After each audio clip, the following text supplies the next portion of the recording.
Hey, what's up, ladies and gentlemen? I'm Tom Bedford. I'm the host of Handsome, the only podcast that makes investing look and sound good. I want to thank you guys for joining me today. This has been in the making for quite some time, and I'm just excited to get it off the ground. With that being said, today I want to talk to you guys a little bit about myself, introduce myself, even though it sounds sort of conceited to talk about myself, but I think I have to give you guys the full picture of what Handsome is, talk to you about what Handsome is, and then also talk about the goal of this podcast. So to get started, a little bit about me. I'm Tom Bedford. I'm the CEO and founder of Handsome, and this entire journey of creating Handsome started about 3 years ago.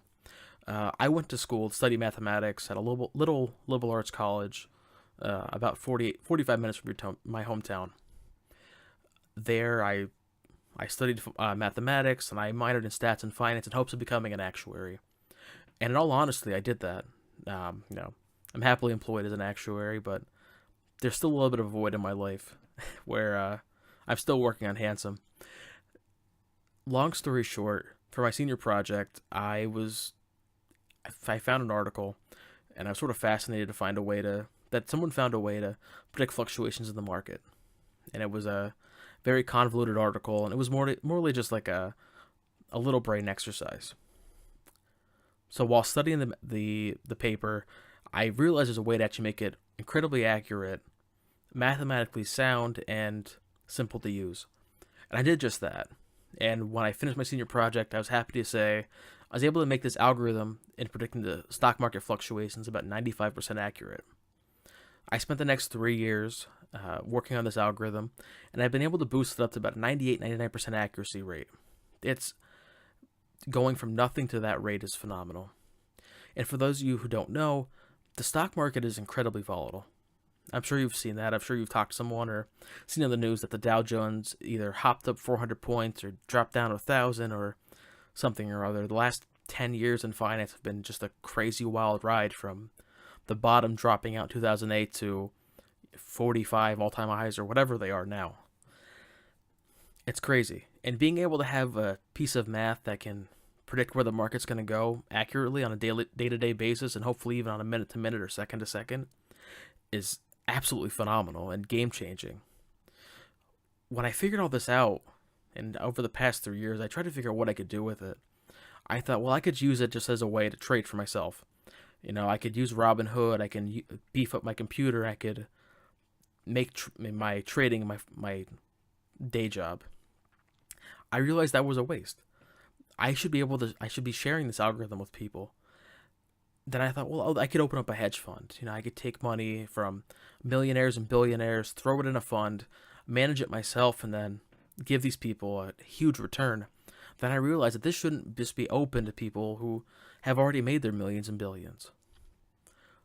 So then I thought about it, and I'm like, the only thing that people use on a day-to-day basis that's pretty common across the United States and across other countries is your smartphone. Let's be honest, we all use them every day. We're always on them, and we're always looking at them. So why don't we simplify finance so that you can use your phone to trade? And not trade actively. I don't mean that you're going to be sitting there watching the Dow Jones go up and down. You're not going to be watching, a stock like DMPI jump up 25%, then dip down and try to make money that way. If you're not in the field, there's no way you'll be able to understand and be quick enough. It takes a lot of mental power, and not everybody has the time to learn all the tips and tricks and become an accurate trader. The idea behind the app is you throw your cash into the application, and we would manage your money for you, run it through our algorithms, and change your portfolio holdings at a minute-to-minute or even second-to-second basis to maximize your returns. And that's the dream of the company. That's the goal of Handsome, to make investing look so good. To not just Wall Street fat cats, ivory tower professors, or Silicon Valley douchebags, but everyone. Your next-door neighbor, your mom and dad, your ex-girlfriend or boyfriend. It doesn't matter. I want investing to be the easiest thing possible for everybody. It's time to make investing not about the millionaires and billionaires, but of people who are living paycheck to paycheck. I want to simplify the world of investing so it's accessible to everybody. So that's my spiel. That's what Handsome is. That's what I'm planning on doing. And this podcast is a way, while I'm trying to get the app off the ground, to still do the same thing of simplifying investing, but giving you the tips and tricks that you can use in a really simple format to save money for yourself. Maybe, like, for example, I'm getting married this year and I'm buying a house and it's a crazy year. If I didn't know these tips and tricks, I would be flat broke and I wouldn't know what I'd be doing. So if you're in my situation or a similar situation where you need to save up cash, heck, if you just want to save up cash for a vacation for you and your kids, or you want to take your significant other on a nice trip somewhere, just you don't want to live paycheck to paycheck, I hope this app can help you. I'm going to break down the things like high frequency trading, the news articles you're seeing in the news, how to budget your money, and all of those things in simple, hopefully hour-long podcasts, so that you can say, wow, I learned a lot from this podcast and this is fascinating. So with that being said, I want to talk to you guys a little bit about the form of the podcast, what I plan on doing with it, and also talk a little bit about a couple of the features. So one of the features I want to do, and please, if you don't like any of the features, you think that's a stupid idea, Tom, and I get an overwhelming response, I'm probably going to cut it from the podcast. I want this to be something that, yes, I'm talking, yes, you have to listen to my voice, but I want the listeners to say, oh, wow, I think it's a great idea, or I think that's a horrible idea. Why would you want to do that? So the first section I want to work on is the news of the week. The biggest thing I've written down right now, I think I'm a toy collector, so it's a small hobby, and it gets me through the rougher days at work. And I saw the Toys R Us is closing down in the U.S. and U.K. So I have that written down for news of the week, and then we're also going to do a tip of the week would be budgeting. So we could also talk about that. So that's sort of the main two features I want to add per week, and we could walk through and talk about what does that mean for the markets and what does that mean for you. And so for the news of the week, for example, the Toys R Us closing doors, I don't think it's going to have a huge effect on the markets. It's more so, like, I'm a millennial, so it's a little depressing. It's like a part of my childhood, Jeffrey the Giraffe, and I still want to be a Toys R Us kid. But it really doesn't matter. In the grand scheme of things, it's not going to make your 401k dip or anything like that. I don't like how this is going. So with that being said, I want to talk to you guys a little bit about some of the forms and some of the segments I want to have for the podcast. So for example, there's two that I've thought up so far that I think would be really cool and helpful. The first being the news of the week, and then the second being tip of the week. I think a grand majority of the podcast will be focused on tip of the week. I just think that news of the week, we'll talk about it when something big happens. I don't want, Trump being the main focus of our podcast every week, because God knows that something comes up every week with him.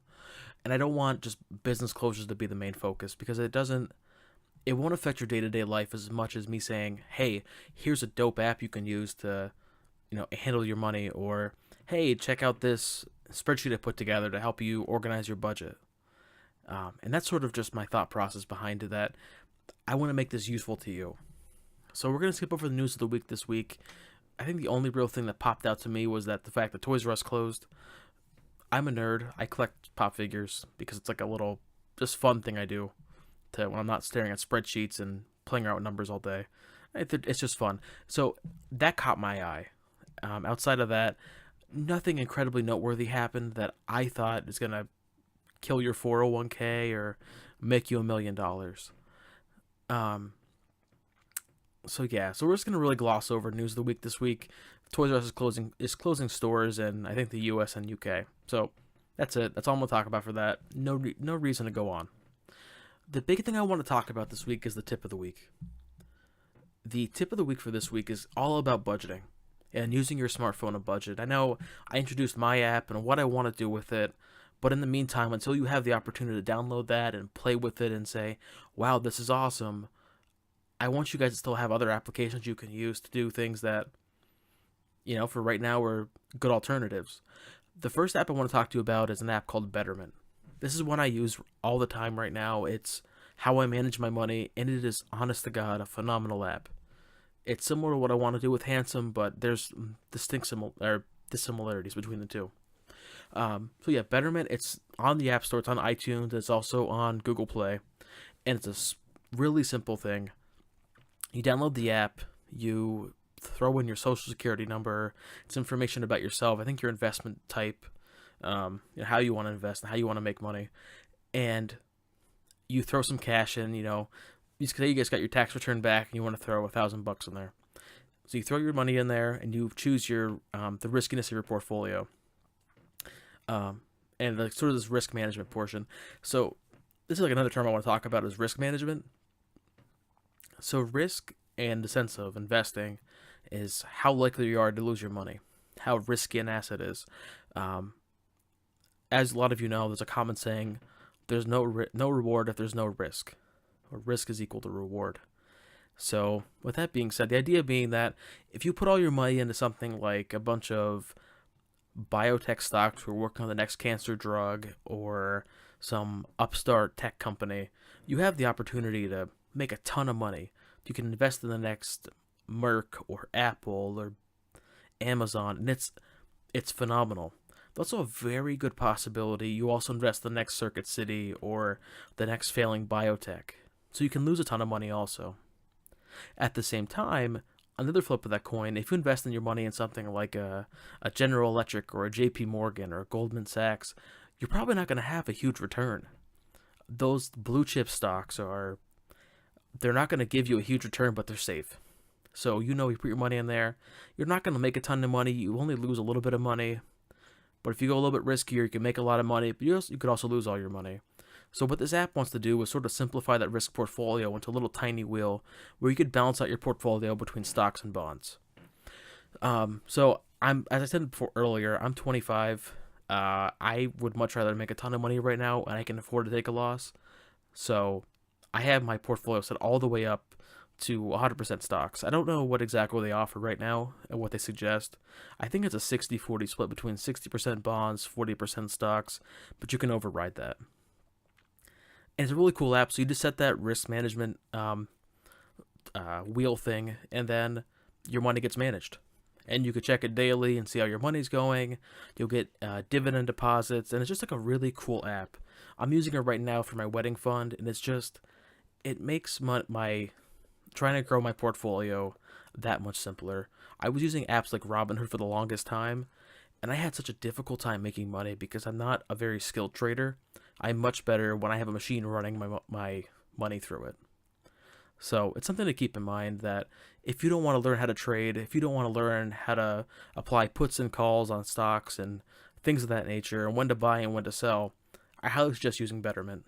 It's a great way to invest your money, make your money make some earnings for you, and just to get started in investing. Second app I want to talk to you about is an app called Mint. It is one, I'll be honest with you, I don't use that often, but I do have it on my phone, and it's great for when I do use it.